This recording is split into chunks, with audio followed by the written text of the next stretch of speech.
Malam itu, di kaki puncak gunung yang sunyi, udara dingin menyelusup hingga ke tulang. Rintik-rintik hujan tipis turun perlahan, membasahi jalanan berbatu yang menuju sebuah villa tua di puncak. Kabut tipis menari-nari di antara pohon-pohon yang menjulang, membuat tempat itu terasa semakin terpencil dan sepi. Villa tersebut berdiri di tengah-tengah keheningan, dikelilingi pepohonan tua yang sudah lama tak terurus.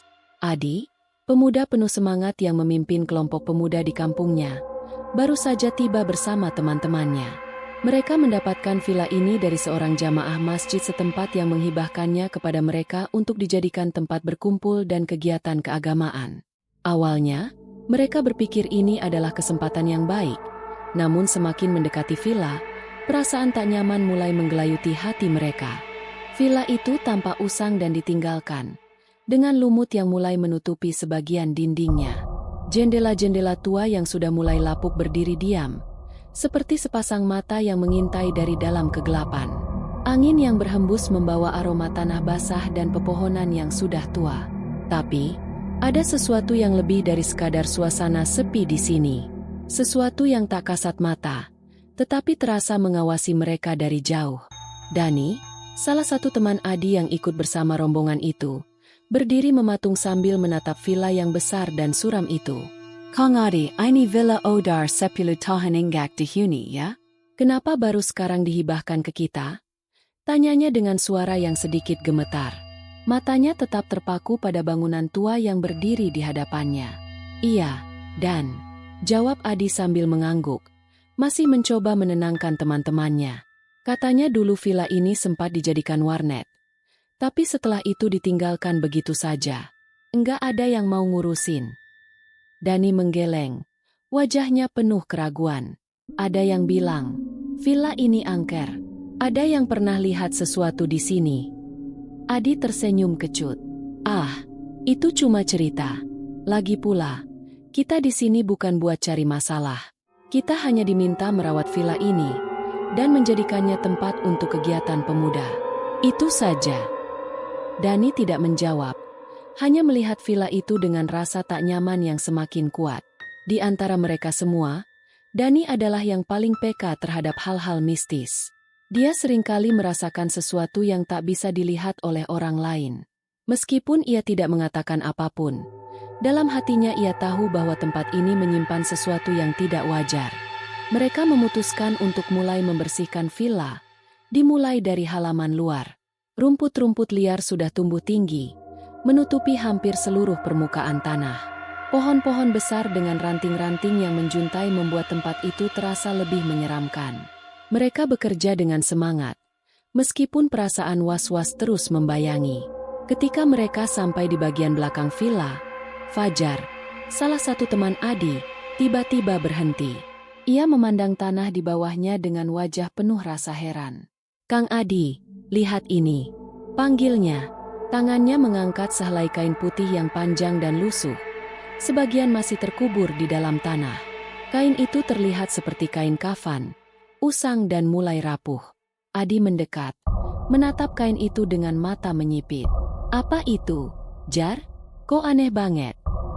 "Aku juga nggak tahu, tapi bentuknya mirip kain kafan," jawab Fajar dengan nada pelan, nyaris berbisik. Suara angin yang berhembus semakin kencang, seakan membawa bisikan-bisikan samar yang hanya mereka yang ada di situ yang bisa mendengarnya. Adi menghela napas panjang, mencoba untuk tetap tenang meskipun hatinya mulai merasa ada sesuatu yang tidak beres. "Letakkan saja dulu.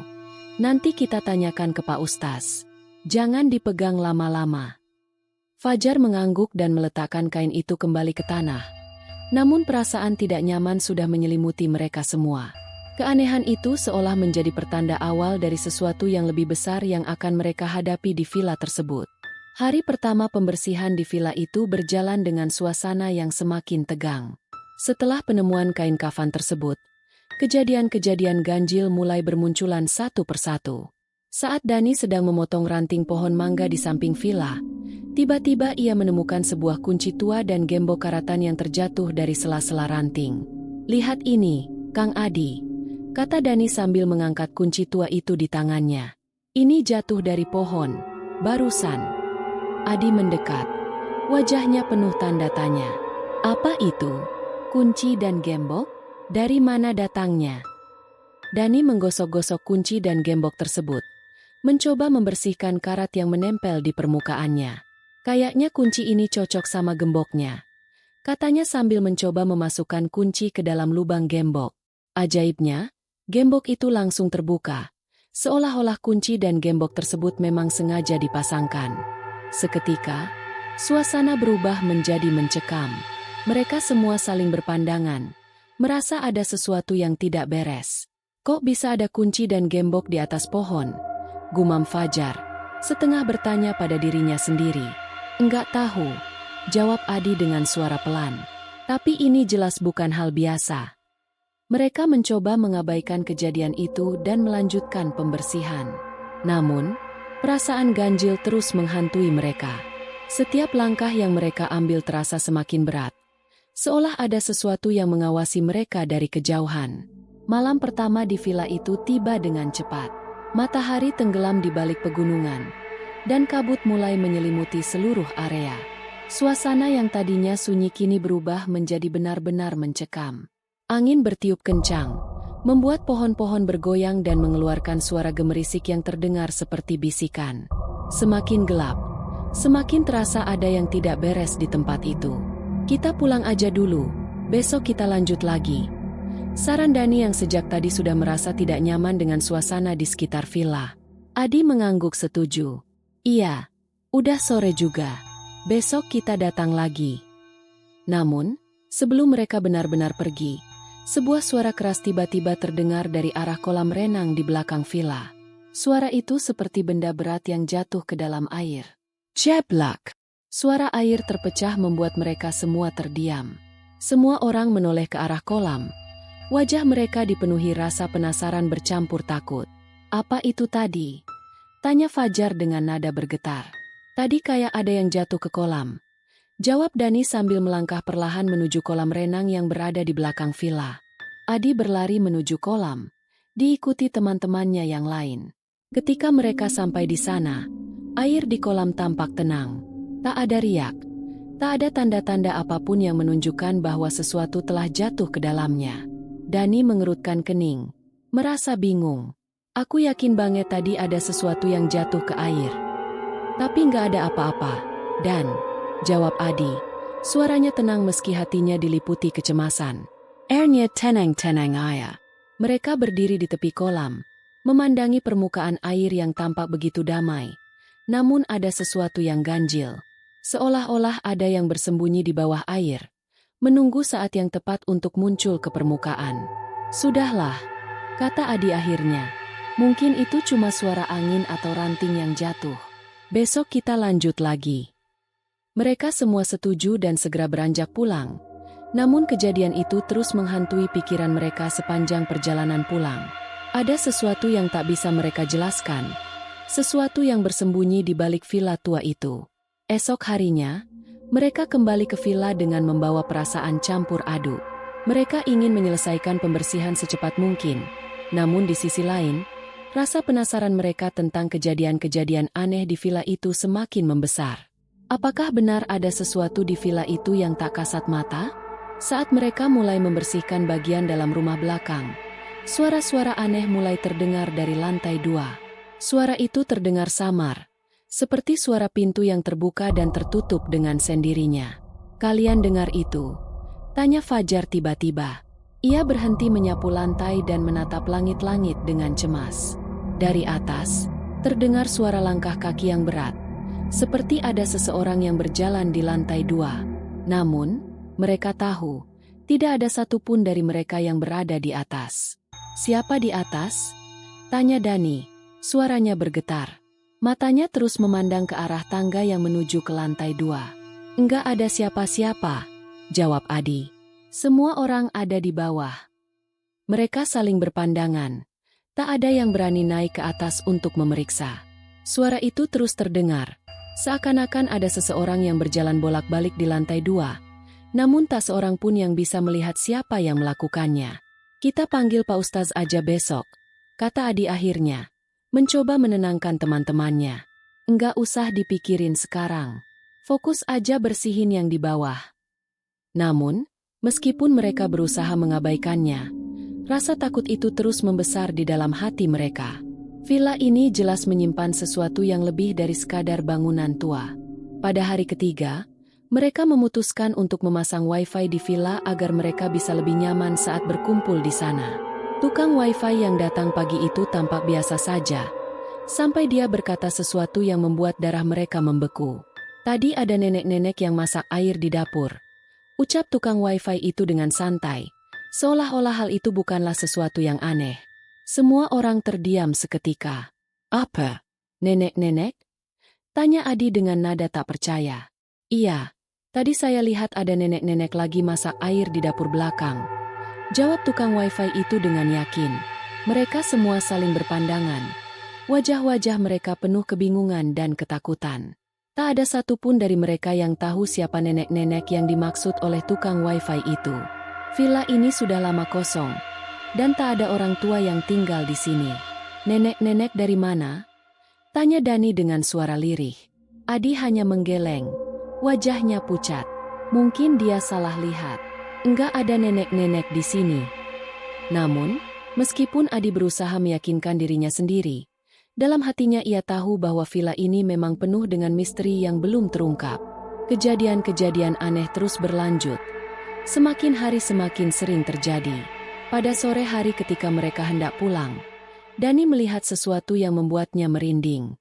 Saat ia melangkah keluar, pandangannya tertuju pada balkon villa. Di sana, berdiri seorang wanita tua dengan rambut panjang yang acak-acakan. Tubuhnya bongkok, dan matanya menatap lurus ke arah mereka. Kang Adi, lihat di atas, kata Dani pelan. Suaranya nyaris tak terdengar. Adi menoleh, dan di sana, di balkon, ia melihat sosok itu. Seorang wanita tua berdiri diam, hanya menatap mereka dengan tatapan kosong. Wajahnya sulit terlihat jelas, tertutup oleh bayangan dari atap villa. Namun, tubuhnya yang bongkok dan rambutnya yang panjang berantakan membuat mereka semua merasa ngeri. Mereka semua terdiam, tak ada yang tahu harus berbuat apa. Dani menggenggam lengan Adi dengan kuat. Matanya masih terpaku pada sosok di balkon itu. Siapa itu? Tanya Fajar dengan suara bergetar. Tanpa banyak bicara, mereka semua berlari keluar dari villa, meninggalkan tempat itu tanpa menoleh ke belakang. Mereka tidak peduli lagi dengan pembersihan. Yang mereka inginkan hanyalah menjauh dari tempat menyeramkan itu. Seminggu setelah kejadian itu, mereka memutuskan untuk memanggil Pak Ustaz dan meminta bantuan spiritual untuk membersihkan villa. Proses pembersihan dilakukan dengan doa-doa dan pembakaran barang-barang yang dianggap terkutuk. Kain kafan yang mereka temukan di hari pertama, serta kunci dan gembok yang jatuh dari pohon, semuanya dibakar dalam api yang besar. Pak Ustaz memimpin doa di halaman villa, memohon perlindungan dan pembersihan spiritual untuk tempat itu. Semoga semua yang jahat di sini pergi dan tidak kembali, ucapnya sambil menaburkan air suci ke seluruh sudut villa. Setelah pembersihan dilakukan, villa mulai terasa lebih tenang. Namun, mereka semua tahu bahwa sesuatu masih bersembunyi di sana. Meskipun gangguan-gangguan besar mulai berkurang, kejadian-kejadian kecil tetap terjadi. Salah satunya adalah api yang tiba-tiba menyala di tempat sampah tanpa ada yang membakarnya. Api itu muncul di malam hari, menyala terang selama beberapa menit sebelum padam dengan sendirinya. Selain itu, suara tangisan wanita juga terdengar beberapa kali di malam hari. Tangisan itu terdengar dari dalam villa, begitu jelas hingga mereka yang berada di luar pun bisa mendengarnya. Suara itu berlangsung selama berjam-jam, hingga akhirnya menghilang menjelang subuh. Pada suatu hari, mereka membuka salah satu kamar di villa yang selama ini terkunci. Saat pintu terbuka, bau anyir langsung menyeruak keluar. Kamar itu gelap dan lembab, seolah sudah bertahun-tahun tak tersentuh. Dinding-dindingnya berlumut, dan di beberapa bagian terlihat retakan yang cukup besar. Bau apa ini? Tanya Fajar sambil menutup hidungnya dengan tangan. Entahlah, jawab Adi, matanya menatap sekeliling kamar dengan cermat. Di dalam kamar itu hanya ada sebuah ranjang tua dan lemari kayu yang sudah lapuk. Mereka masuk perlahan, mencoba memeriksa setiap sudut ruangan. Namun, Tak ada yang aneh selain bau busuk yang terus menusuk hidung mereka. Setelah beberapa saat, mereka memutuskan untuk membersihkan kamar itu seperti ruangan lainnya. Setelah pembersihan besar-besaran itu selesai, suasana villa memang terasa lebih tenang. Pemilik villa yang sempat meninggalkan tempat itu kini kembali dan memilih untuk tinggal di sana. Mereka tidak membuka villa untuk umum, melainkan hanya menggunakannya sebagai tempat tinggal pribadi. Namun, meskipun gangguan besar sudah hilang, pemilik villa mengaku bahwa sesekali mereka masih mendengar atau melihat hal-hal aneh. "Kami sudah terbiasa," kata pemilik villa suatu hari ketika Adi dan teman-temannya mengunjungi tempat itu. "Kadang-kadang kami masih mendengar suara-suara aneh, tapi kami anggap saja itu bagian dari sejarah tempat ini." Adi hanya bisa tersenyum kecut. Meskipun pembersihan spiritual telah dilakukan, ia tahu bahwa misteri villa ini mungkin tidak akan pernah benar-benar hilang. Gangguan-gangguan kecil yang terjadi mungkin hanyalah sisa-sisa dari apa yang pernah ada di tempat ini. Mereka semua setuju bahwa villa ini adalah tempat yang menyimpan banyak cerita dan rahasia. Bagi mereka yang pernah merasakan kehadiran makhluk-makhluk tak kasat mata, pengalaman ini tidak akan pernah terlupakan. Villa ini, dengan segala misteri dan kengerian yang tersembunyi di balik dinding-dindingnya, telah menjadi bagian dari hidup mereka. Dan meskipun mereka mungkin tidak akan pernah kembali ke sana, cerita tentang villa itu akan terus hidup, diceritakan dari mulut ke mulut, menjadi legenda yang menyeramkan bagi siapa saja yang berani mendengarnya.